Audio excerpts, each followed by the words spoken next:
Brown-robed wizard lifted his hat and let out a sharp whistle, called the little bird back to its nest. The forest had been corrupted by a dark force. Animal carcasses littered the ground in every direction. He came across a hedgehog barely clinging to life, scooped it up, and carried it back to his cottage. He prepared an antidote from his secret stores, but the hedgehog trembled in pain and refused to take it. He tried every fumigation trick he knew, but nothing worked. Then, a shadowy figure appeared outside the window, slowly drawing closer. The old wizard barricaded the door and turned to find the hedgehog fading fast. He removed the gemstone from his staff and gathered a handful of little mice to help share the burden. He chanted an incantation, drawing the dark force out of the hedgehog's body. The creature stirred back to life, and only then did the wizard breathe easy. The creature outside, sensing it had met its match, retreated quickly. The wizard stepped out to investigate and found not one, but two enormous spiders. His birds brought word that the spiders had come from an abandoned castle. The wizard had them lead the way and took off in his rabbit-drawn cart in pursuit. They arrived at the fortress of Dol Guldur,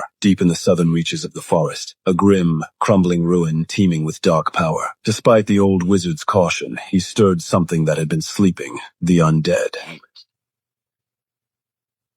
A wraith drew its blade and struck from behind. The wizard sensed it just in time and knocked the sword from its grip. But as he turned, he saw something far worse. Sauron, gathering his strength in the shadows, preparing to call forth the Nazgul. Knowing he was no match for what was coming, the wizard made a swift exit and rode hard to find Gandalf. When Gandalf laid eyes on the Morgul blade, the color drained from his face. Before he could finish speaking, howls erupted all around them. The warg scouts of the orc riders had caught up. My dwarf brothers managed to take down 2 of the beasts, but that would only bring more. We had no chance of outrunning what was coming. I'll draw them off. These are Gundabad wards. They will outrun you. These are Roscabel rabbits. I'd like to see them try.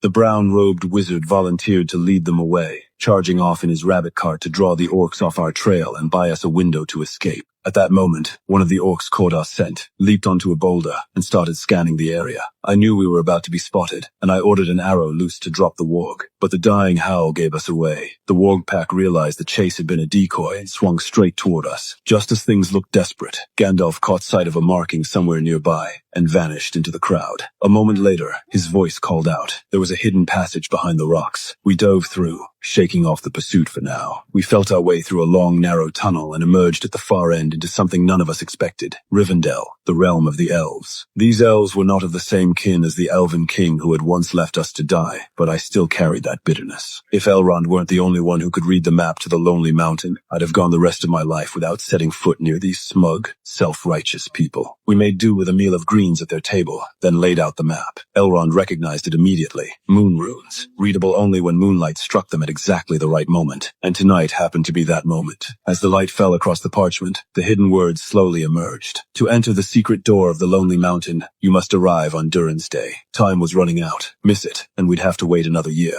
Elrond worried that breaking into the treasury would wake the dragon and unleash catastrophe upon Middle-earth. He pulled Gandalf aside to consult with the Elven Lady, and Saruman the White was summoned to weigh in as well. With little choice, Gandalf produced the Morgul blade, proof that the necromancer might be rising again. They had to move against him before he could forge an alliance with the dragon. The consequences of waiting were too grim to consider. While they were still deep in debate, we slipped quietly out of the Elven realm. No force on earth was going to stop us from taking back what was ours, but we hadn't gotten far before a band of trolls stepped out and blocked our path.